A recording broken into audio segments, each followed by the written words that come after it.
Lucas Bennett never believed he could fall apart because of a single simple image.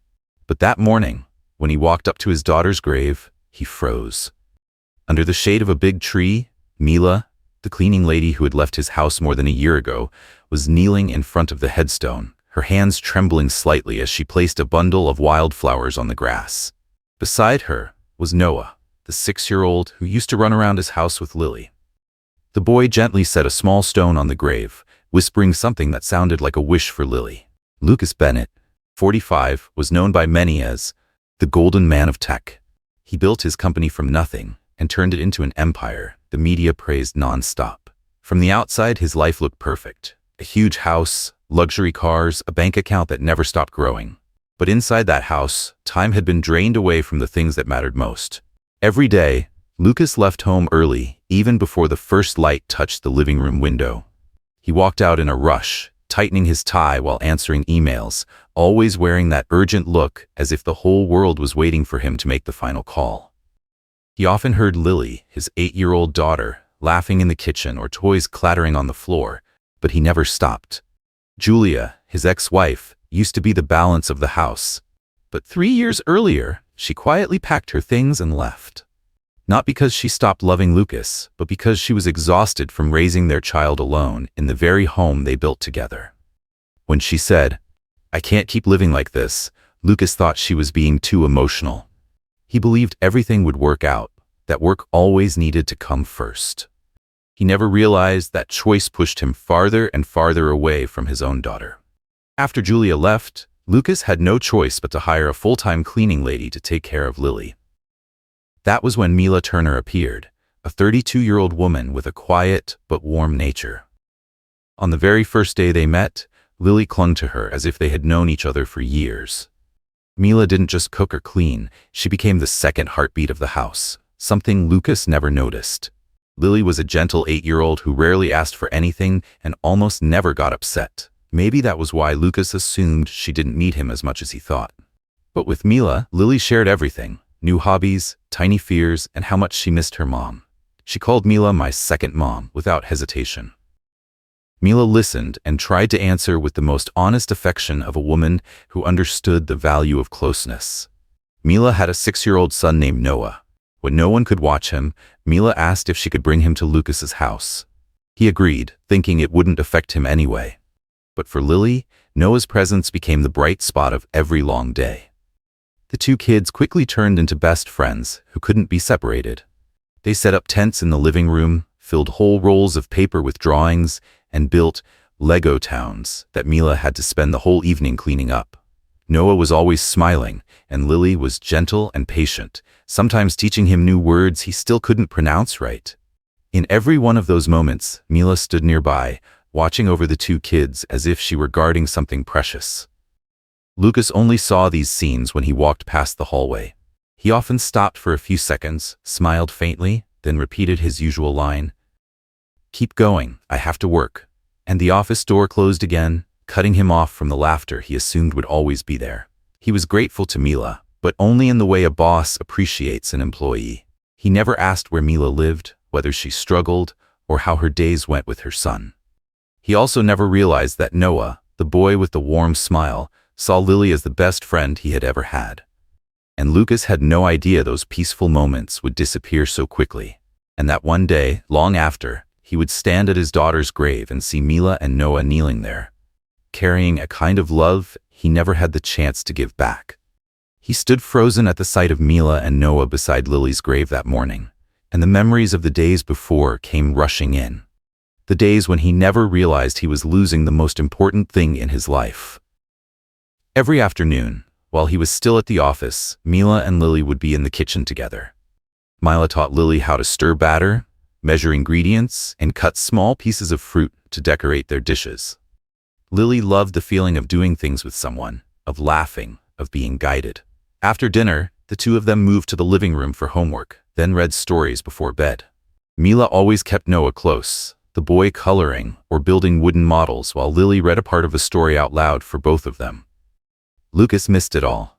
Warm family dinners were replaced with takeout boxes on his desk. The stories Lily wanted to tell were replaced with long video meetings. Even on weekend afternoons, when Mila took Noah and Lily to the backyard to do crafts, set up small tents, or paint with watercolors, Lucas kept his eyes glued to the screen, believing he could make it up to her someday. One rare evening, when Lucas came home early, he unexpectedly saw Mila, Lily, and Noah standing around the big kitchen table. All three wore aprons, and the kids burst into laughter as Mila showed them how to shape animal-shaped pastries. Warm yellow light hit their happy faces, and Lucas stood there for a few seconds, silent. Lily looked up, her eyes lighting up when she saw her father. But that moment vanished the second he said, in his usual flat tone, "I have to work. You two go on." Then he turned around and disappeared behind his office door. Lily lowered her head without saying a word, but Mila understood right away. She gently rubbed Lily's back and whispered a few soft words so the girl wouldn't feel any sadder. There were times when Mila tried to tell Lucas that Lily needed him, that no matter how strong a child seemed, she still wanted her father's attention. But Lucas always answered, "I know, when I'm free." That moment of being free never came. Mila saw everything: the disappointment in Lily's eyes when he didn't show up to her school performance, the quiet sadness when she drew family pictures with only 2 people in them. Mila tried to fill the gap with her presence, her time, and her affection, but she knew she was only a temporary stand-in. Lily had a congenital heart condition, mild, but requiring regular checkups. Mila was the one who took her to appointments, held the prescriptions, and wrote down every health number. Lucas usually just signed the insurance papers without reading them. He always told Mila to handle everything, and she did, because Lily needed an adult she could truly lean on. One weekend, Lucas was in the middle of an important meeting when his phone kept vibrating. A call from Mila. He didn't pick up right away, not until a message appeared. "Lily is having trouble breathing. I'm taking her to the hospital." His heart dropped. He left the meeting on the spot, ran out of the building, rushed to his car with trembling hands, thinking of only 3 words: "My little girl." When he arrived, Mila was standing outside the emergency room, her face pale with worry. Noah sat on a chair, hugging Lily's stuffed bear tightly, fear written all over his face. Hours later, the doctor walked out, his voice low as he delivered the news that Lily didn't make it. The heart failure had come too fast and too hard. Lucas didn't remember how he reacted. He only remembered the feeling of his legs giving out, remembered Mila holding Noah while she cried so hard she could barely breathe. He stared at the closed door, wanting to run in, wanting to pull her back, wanting to beg for one more minute, but there was nothing left. After Lily passed away, Lucas went home feeling like he was sinking into a bottomless void. Every room was strangely silent, but he still wanted everything to stay exactly the same. He told Mila not to clean Lily's room, not to put away her toys, not to change the blanket she loved. That room became a place he could barely step into, yet he wanted it to remain exactly as it was when Lily was still there. Mila understood, so she left everything untouched, even Lily's small coat hanging on the door hook. Mila continued her work. She cleaned, cooked, and did the familiar tasks she used to do, but the atmosphere in the house had changed completely. Noah still came with her sometimes, but he had started to retreat into himself. Before, he ran around the house playing with Lily, but now he clung tightly to Mila's hand. One time, as soon as they walked through the door, Noah whispered, "Mom, why is he always sad and not talking to anyone?" Mila knelt down, placing her hand on her son's shoulder, but she didn't know how to explain it. She only said that Lucas was sad because he lost Lily, but Noah looked up at her with confused eyes, not understanding how someone could be so sad they no longer seemed to notice anyone around them. During those days, Mila noticed that Lucas no longer connected with anyone. He ate alone, worked alone, and moved through the house like a shadow passing from room to room. He no longer asked about Lily's homework, no longer looked at the drawing the 2 kids made the day before she passed. Lucas walked past Mila and Noah as if they were just blurry figures in a dream he didn't want to remember. Every time Mila tried to say something, Lucas only nodded or muttered a few unconscious words. No focus, no listening. Mila knew it wasn't rudeness. It was the kind of pain that crushed Lucas, pulling him inward so no one could touch the weakest part of him. But living in a house like that, breathing in air so heavy it felt like there was no way out, was turning Noah into someone he wasn't. Every night when Noah fell asleep, Mila sat by the window thinking about everything. She loved Lily like her own, and she cared for Lucas in the way someone who witnesses silent grief naturally cares for the one left behind. But she knew she couldn't make her son live in a place filled with nothing but thick, unmoving sorrow. After many nights of thinking, Mila decided to quit. Not because she wanted to leave what had become familiar, but because Noah needed a healthier place to grow up. When she told Lucas, he was standing in the kitchen, staring into nothing. Mila explained clearly that Noah was scared, that she needed a job where her son could feel safe. Lucas answered with only 2 words, "Up to you." But it wasn't anger. It was the response of someone who no longer had the strength to care about anything. Hearing that made Mila's chest tighten. She packed her things, placed the house keys on the table, and left with Noah. No one walked them out. No final conversation, just a door closing behind them. That night, when Lucas came home, it was the first time he felt something was different. The house was darker, colder. No sound of little footsteps running up the stairs, no voice of Mila in the kitchen, no warm smell of food. He turned on the lights, looked around, and realized he was standing alone in a space so large it felt like it could swallow him whole. The dining table held only one empty plate. The living room felt frozen. The entire house was so silent he could hear his own breathing. In that moment, he realized the warmth in the house had never come from him. It came from Lily, and it came from Mila. He had only grown used to the things they brought into his life, but he had never given anything back. He never asked if they were tired, if they were happy, or if they needed anything. He just lived beside them, letting them fill the empty space he didn't even know he was creating. In the days that followed, Lucas started dreaming of Lily. In the dreams, she stood beside Mila and Noah, smiling, waving, calling out to him. But he could never reach her. Every time he reached out, Lily's image faded, leaving only Mila standing there, like the one person who understood the loneliness he had built around himself. A year had passed since the day Mila left, and also a year since Lucas lost Lily. The dreams about his daughter still came every night, waking him in the dark with empty hands, as if he had just dropped the most important thing in his life. He always avoided thinking about going to the cemetery. Just imagining himself standing in front of Lily's headstone made his chest tighten.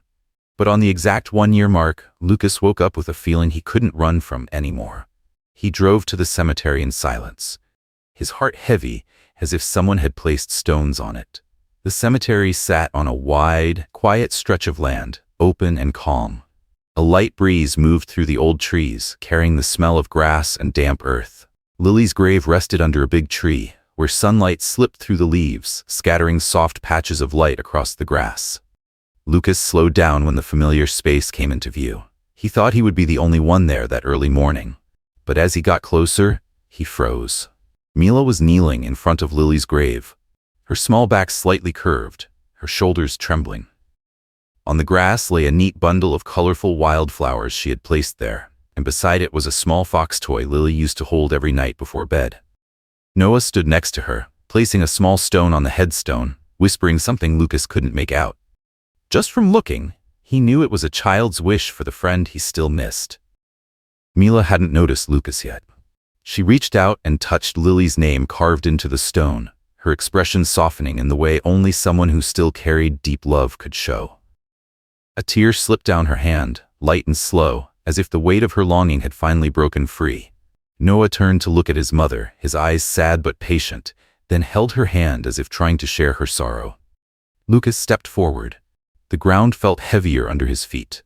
When Mila heard the dry leaves rustle, she startled, turned around, and quickly stood, wiping her face. "I'm sorry," she said, her voice tight. "I wasn't sure if I should come here without telling you." Noah rushed to wrap his arms around her, sensing her discomfort. Shame washed over Lucas. He looked at the mother and son holding each other, then looked down at the flowers and the little toy on the ground. Everything here came from real affection, the kind Mila and Noah had given to Lily. And Lucas understood, painfully, that he was the one standing outside that circle. Mila had loved his daughter with a tenderness he had never given her enough of.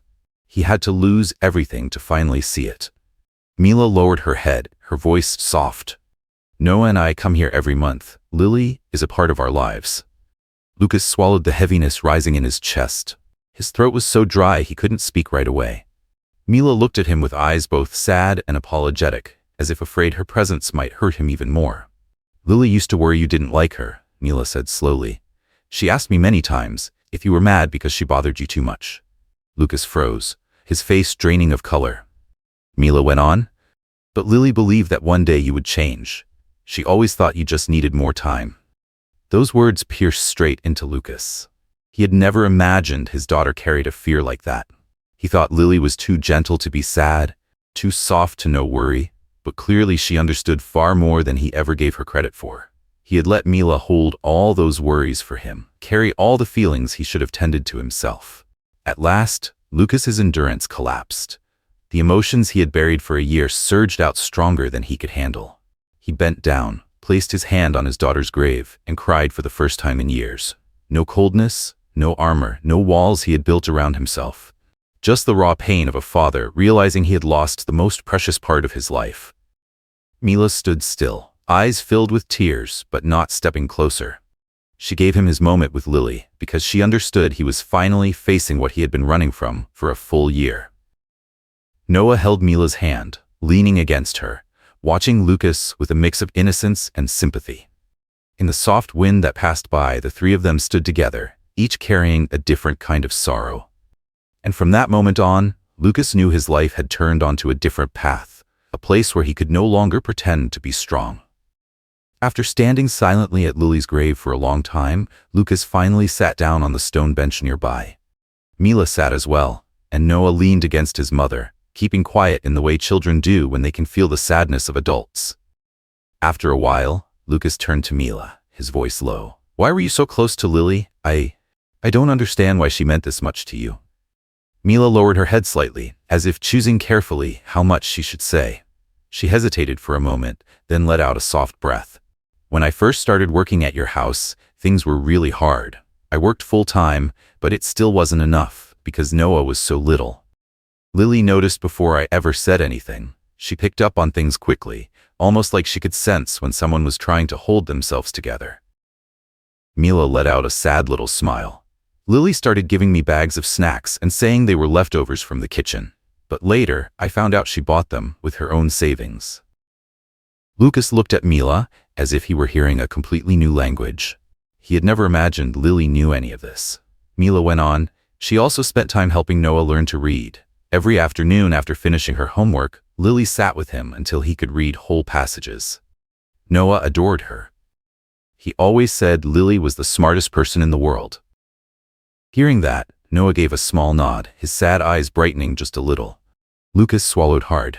The image of his daughter appeared clearer than ever, close yet distant enough to hurt. "I didn't know," he said quietly. "You couldn't have known," Mila replied softly. "Lily was always afraid of bothering you, but she was never angry with you. One time, while I was preparing dinner, Lily told me, 'I hope Mila and Noah can be as happy as I am when you're here with me.' She always thought about others first." Lucas lowered his head, his hands tightening as the weight in his chest grew heavier. He had underestimated his daughter, never seeing how deep her little heart truly was. Mila looked down at the ground, her voice lower. "There's one more thing. I'm not sure if I should say it, but maybe you should know.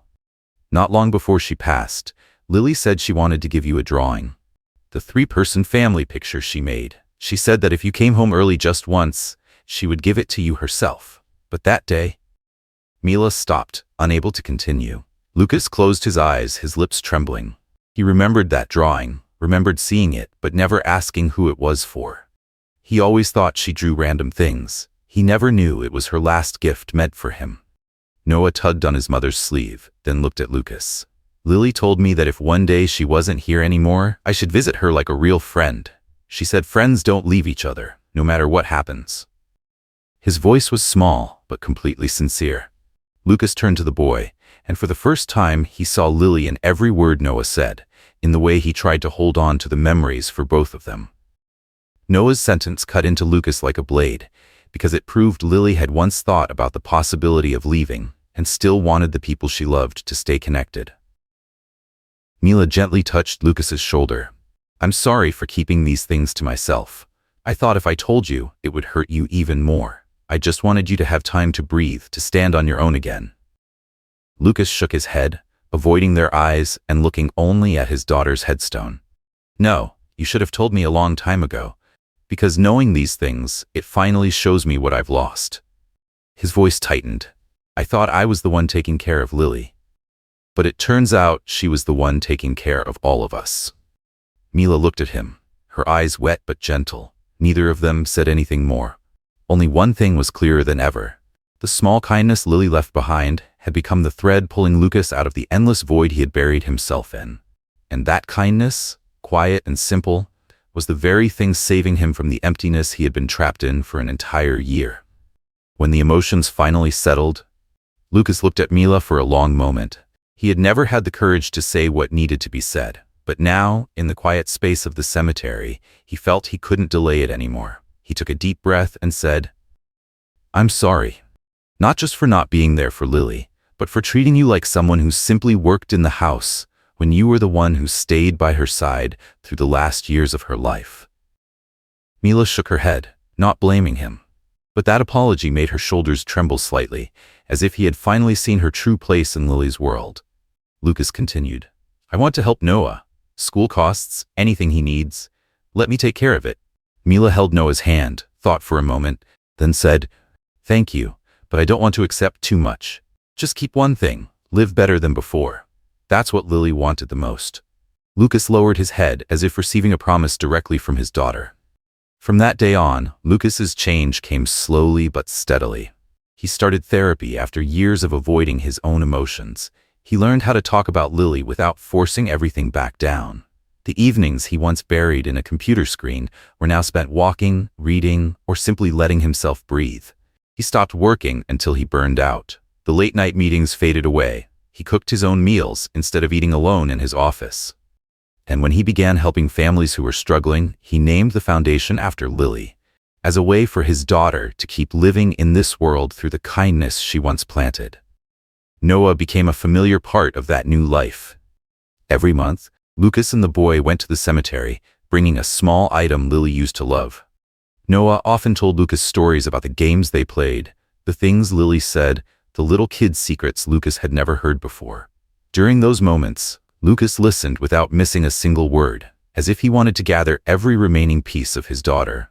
Mila sometimes stood behind them, watching with eyes both sad and warm, because she knew Lily was still connecting them in the gentlest way. Lucas changed not out of obligation, but because he realized the old path no longer led anywhere. He learned how to care, how to answer a simple question without sounding distant. He arrived early to meetings, smiled more, and when someone needed to talk, he truly listened. Everyone who knew him before noticed the difference, but none of them knew its root came from an 8-year-old girl and the small kindness she left behind. One late afternoon, as the last light of the day fell across the cemetery, Lucas stood beside Mila and Noah. None of them spoke. They simply watched the sunlit streaks land on Lily's headstone. Lucas glanced at Mila, then at Noah, arranging small stones into a line. He realized they were no longer people who had passed through each other's lives by chance. Mila was not just the former cleaning lady. Noah was not just Lily's playmate. They were the part of a family he had been lucky enough to find after all the loss. A family not bound by blood, but by shared memories and the quiet love Lily once gave them. A gentle breeze moved through, rustling the leaves like a whisper from the little girl they all missed. Lucas smiled, truly smiled for the first time in years. In his heart, he whispered a promise to his daughter. He would live well, live kindly, and keep spreading the kindness she left behind. Even the smallest kindness can become a legacy. And sometimes, the thing that heals us comes from the people we once overlooked. Lucas's life changed from the moment he stood at Lily's grave and realized love is not something you postpone. The kindness Lily once planted, small as it was, became the thread that pulled him out of the darkness. It taught him how to live again, how to care, and how to appreciate the people who were still beside him. Lucas's story reminds us that sometimes the deepest healing comes from those we once overlooked, and that every kind act can leave a lasting legacy. What about you? What part of Lucas's journey touched you the most? Share your thoughts in the comments. If you enjoy stories filled with humanity and heart, don't forget to subscribe so you won't miss the next one. Thank you for listening.